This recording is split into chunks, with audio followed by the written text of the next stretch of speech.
Shalom Bapak Ibu Saudara sekalian, jemaat Home Sisi dimanapun berada. Hari ini kita akan bersama-sama mendengarkan sharing firman Tuhan. Tapi sebelum kita mendengarkan, ada baiknya kita boleh datang ke hadirat Tuhan terlebih dahulu. Mari kita semua, saya undang untuk kita boleh berdoa. Kami mengucap syukur Tuhan Yesus untuk berkat-Mu dan kasih karunia-Mu yang begitu besar bagi kami.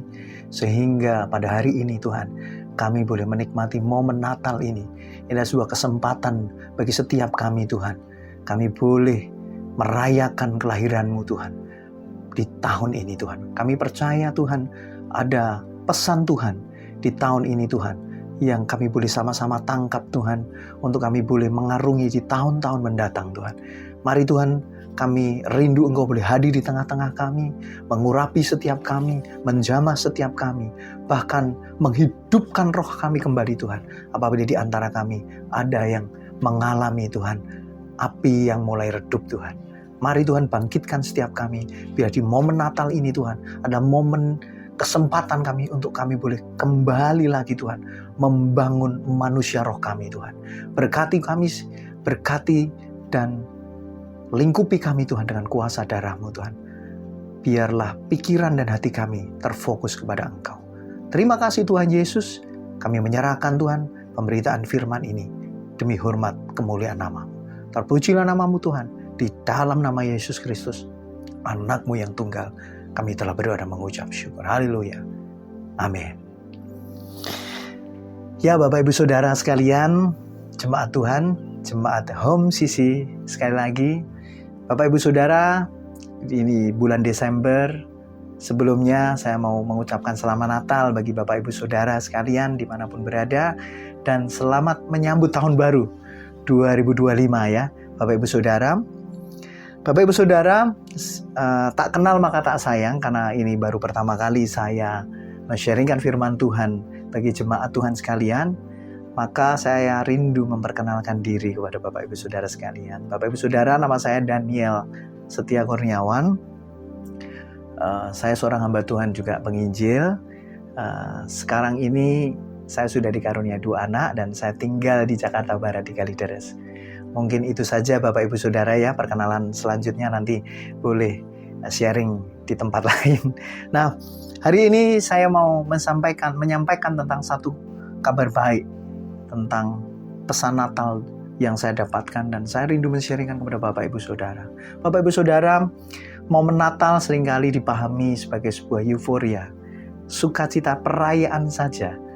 Terkadang kita tidak menghadirkan Kristus di dalam setiap perayaan kita.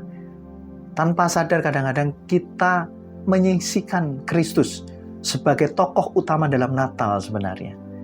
Tetapi pada hari ini saya ingin men-sharingkan sesuatu bagi Bapak Ibu Saudara yang mungkin jarang di-sharingkan kepada oleh hamba-hamba Tuhan kepada jemaatnya.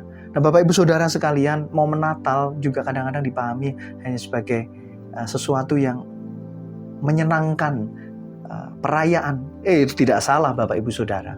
Tetapi ada satu bagian yang penting yang sebenarnya kita harus pahami, bahwa momen Natal sebenarnya sangat identik dengan Paskah Bapak Ibu Saudara. Momen Natal adalah identik dengan Paskah karena identik dengan pengorbanan. Oleh sebab itu Bapak Ibu Saudara, saya mengundang kita semua untuk membacakan satu bagian firman Tuhan di dalam Yohanes 3 ayat 16. Mari Bapak Ibu Saudara di rumah yang membawa Alkitab boleh membacanya dan membukanya dalam Yohanes 3:16. Bagi Bapak Ibu Saudara yang tidak bisa membuka Alkitab, saya akan membacakannya untuk kita semuanya.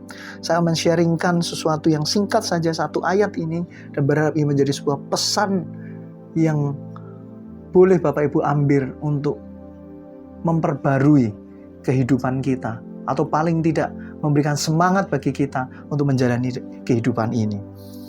Saya akan bacakan untuk Bapak Ibu Saudara. Tentunya ini tidak asing bagi kita semua ayat ini, karena begitu besar kasih Allah akan dunia ini, sehingga Ia telah mengaruniakan anaknya yang tunggal, supaya setiap orang yang percaya kepadanya tidak binasa, melainkan peroleh hidup yang kekal. Bapak Ibu Saudara, bagian perikop ini adalah bagian yang mengungkapkan isi hati Tuhan dan tujuan Allah. Mengapa Dia hadir di tengah-tengah dunia ini? Bapak Ibu Saudara sekalian, sejak manusia jatuh dalam dosa, tidak ada satupun pribadi. Bahkan ketika Tuhan memanggil tokoh-tokoh Alkitab, nabi-nabi, dan semua tokoh-tokoh di dalam Alkitab, tidak ada satupun pribadi yang dapat menyelesaikan persoalan dosa ini. Karena ini merupakan persoalan serius yang ternyata telah bertahun-tahun manusia hidup di dalamnya dan tidak dapat terlepas dari kuasa itu. Karena kuasa dosa membuat manusia terpisah dari Allah. Dan momen Natal ini adalah momen kasih Allah yang sedang dicurahkan melimpah bagi setiap kita, Bapak Ibu Saudara. Karena Bapa sedang mengaruniakan putranya. Bapak Ibu Saudara, kata kasih di sini menggunakan kata agape. Agapesen, yang artinya memberi. Kasih di sini sebenarnya bukan hanya sekedar kasih Allah. Bukan hanya sekedar kasih yang diwujudkan di dalam sebuah tindakan. Tetapi kasih di sini sebenarnya adalah hakikat Allah sendiri. Inilah perbedaan kekristenan dengan agama-agama lain. Kalau agama-agama lain mencoba mendekati Allah dengan cara melakukan tindakan kasih. Tetapi di dalam kekristenan, kasih memiliki dua unsur, Bapak Ibu. Yang pertama adalah hakikat Allah itu sendiri atau esensi Allah itu sendiri. Dan tindakan Allah itu sendiri. Karena Bapak Ibu Saudara, mustahil seseorang dapat mengerjakan kasih tanpa kehadiran Allah. Itulah agape. Agape adalah kasih yang menjangkau, Bapak Ibu Saudara. Kasih yang berkorban. Itulah kenapa Natal sebenarnya adalah identik dengan Paskah. Karena Allah sedang mengorbankan anaknya. Nah, kata di sini firman Tuhan selanjutnya dikatakan sehingga Ia telah mengaruniakan anaknya yang tunggal. Kata tunggal di sini menggunakan kata monogene. Dalam bahasa Yunani maksudnya adalah ini bukan hanya sekedar tunggal, tetapi ini adalah sesuatu yang paling mulia dan bernilai bagi Allah. Itu diberikan kepada umatnya. Karena kasih yang menjangkau, karena kasih yang begitu besar itu, sehingga Allah memberikan sesuatu yang paling bernilai, yaitu putranya, diberikan kepada kita untuk mengembalikan hubungan kita kepada Allah. Mengapa harus dikembalikan? Karena tanpa hubungan dengan Allah, mustahil manusia dapat mengerjakan kasih yang sejati. Karena tanpa Allah, kalimat selanjutnya, supaya setiap orang yang percaya kepadanya tidak binasa. Artinya, Allah rindu supaya setiap orang ketika Allah hadir dan membuat seseorang percaya, seseorang itu boleh ditarik di dalam sebuah kehidupan yang baru. Nah, kata percaya di sini ini memiliki makna yang luar biasa sebenarnya, Bapak Ibu Saudara. Karena kata percaya ini menggunakan kata pisteun, atau di dalam akar kata bahasa Yunani ini menggunakan kata pistis atau disebut iman. Nah, iman di sini adalah kata kerja atau verba partisip. Artinya sebenarnya kata percaya ini bukanlah usaha manusia, tetapi kata kerja ini adalah kata kerja yang dikerjakan oleh Allah dan manusia turut mengambil bagian di dalamnya, berpartisipasi. Artinya proses keselamatan ini dikerjakan sebagai sebuah inisiatif Allah untuk mengembalikan hubungan yang telah terputus ribuan tahun, sehingga manusia kembali terhubung kepada Allah. Dengan cara bagaimana? Dengan cara memberikan putranya yang tunggal, yang paling mulia dan bernilai, supaya kita manusia yang binasa itu peroleh hidup yang kekal. Nah, kata binasa di sini sebenarnya dalam bahasa aslinya itu sama dengan artinya dengan terbuang. Kebinasaan sebenarnya bukan hanya bicara tentang neraka, tetapi ketika manusia terbuang dari Allah, itu sebenarnya dia sedang hidup di dalam sebuah dimensi neraka. Kenapa saya bilang seperti itu? Karena dia tidak mengalami hakikat hidup itu sendiri. Dia tidak memiliki hakikat kasih. Dia tidak memiliki kemuliaan Allah. Dia tidak memiliki hidup dari Allah. Maka kehadiran Allah dikatakan dalam Yohanes 3:16 supaya setiap orang yang percaya tidak binasa, tidak dibuang, Bapak Ibu Saudara, melainkan peroleh hidup yang kekal. Nah, kata hidup yang kekal di sini menarik sekali. Kata hidup yang kekal di sini menggunakan kata zoe. Nah, kata zoe di sini Bapak Ibu Saudara sebenarnya adalah kehidupan yang berkualitas. Karena hidup yang kekal selalu dipahami dengan surga. Bapak Ibu Saudara, banyak orang yang memahami hidup yang kekal atau kehidupan yang kekal itu nanti. Padahal berbicara tentang surga itu berbicara tentang sesuatu yang sifatnya present atau sekarang. Artinya Bapak Ibu Saudara, ketika kita percaya kepada Tuhan, percaya kepada Yesus sebagai Tuhan dan Juru Selamat, seketika itu juga kita peroleh hidup yang kekal. Artinya di sini sebenarnya adalah kehidupan yang berkualitas surgawi. Sama seperti hidup manusia, Adam dan Hawa ketika dia sebelum jatuh dalam dosa. Bapak Ibu Saudara, ketika manusia jatuh dalam dosa, dia terpisah dari Allah. Sama seperti kita lihat banyak orang di dunia ini mengalami yang namanya depresi, padahal duitnya banyak. Banyak orang mengalami stres, padahal kehidupannya serba mewah. Karena dia tidak mengalami dan memahami hidup itu. Oleh sebab itu Bapak Ibu Saudara, ketika Allah hadir, dia itu memberi hidup yang berkualitas. Kehidupan zoe itu adalah kehidupan yang berkualitas di hadapan Allah. Artinya kita sedang dibawa pada sebuah dimensi rohani, di mana dimensi rohani itu mempengaruhi kehidupan kita saat ini. Jadi Bapak Ibu Saudara, saya mengajak kita semua pada hari ini. Di dalam firman yang singkat ini Bapak Ibu Saudara, ada satu pesan Natal buat kita semuanya. Mari kita responi kehadiran Tuhan di momen yang begitu indah ini. Di momen di mana Bapa sedang menyerahkan putranya buat setiap kita. Mari kita responi Bapak Ibu Saudara, karena ini sebuah perjalanan yang begitu rumit. Allah menyelesaikan dosa bertahun-tahun, bahkan ribuan tahun. Tidak pernah selesai. Hingga akhirnya dia memutuskan, Bapa memutuskan untuk mengutus putranya. Ini bukan sesuatu hal yang mudah sebenarnya. Bagi kita mungkin nampaknya mudah ketika kita baca bagian perikop ini.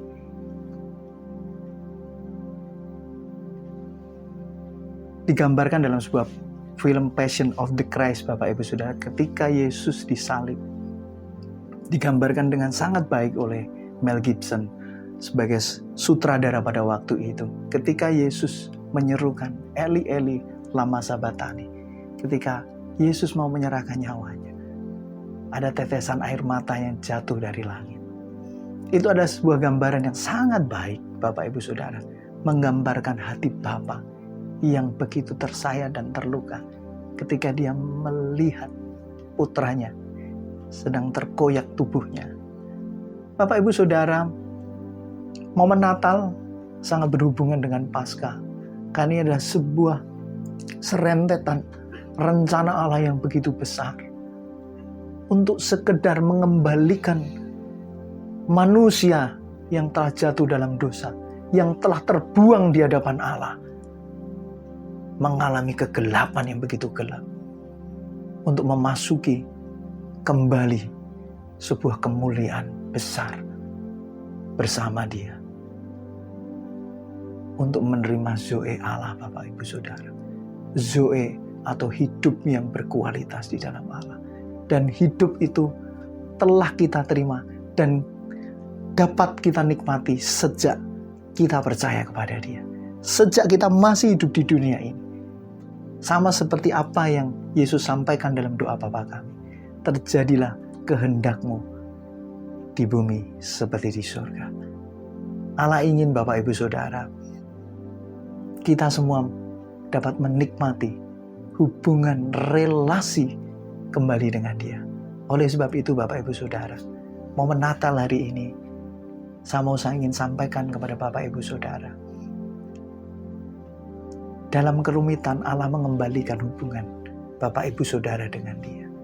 Bagian kita hanya turut berpartisipasi di dalamnya. Toh keyakinan dan kepercayaan kita kepada Dia itu juga bukan hasil karena kita percaya kepada Dia, tetapi Dialah yang menuntun dan memimpin kita percaya melalui Roh-Nya yang kudus.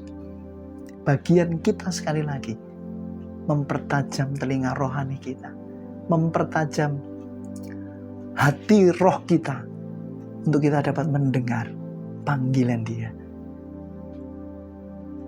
untuk turut mengambil bagian relasi dengan Dia, supaya kehidupan kita adalah kehidupan yang berkualitas. Karena Allah rindu kita dapat menyampaikan kehidupan ini bagi banyak orang. Kerinduan Allah adalah supaya kita dapat membagikan kasih. Karena kasih yang mau kita bagikan bukan hanya sekedar tindakan, tetapi kita sedang memindahkan pribadi Allah itu untuk kita pindahkan ke pribadi-pribadi yang lain dalam bentuk kasih dan cinta. Oleh karena itu Bapak Ibu Saudara, bagaimana kita dapat menjadi rekan sekerja Allah, dan bagaimana kita dapat menyalurkan kasih kalau kita sendiri tidak dipenuhi oleh kasih. Mari lahirkan Kristus kembali dalam hati dan pikiran kita. Mari jadikan Dia sebagai prioritas utama dalam hidup kita, supaya di momen Natal ini kita mengerti arti pengorbanan Kristus. Karena Dia datang ke dunia ini supaya kita beroleh hidup, yaitu hidup yang berkualitas bersamanya sejak kita percaya dan menjalani kehidupan kita di tengah-tengah dunia ini.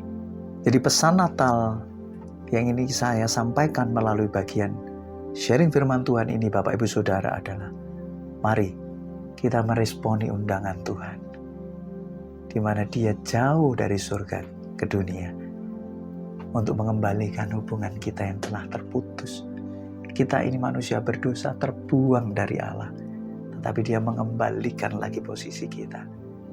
Mari kita turut berpartisipasi di dalamnya dan memohon pimpinannya Bapak Ibu Saudara.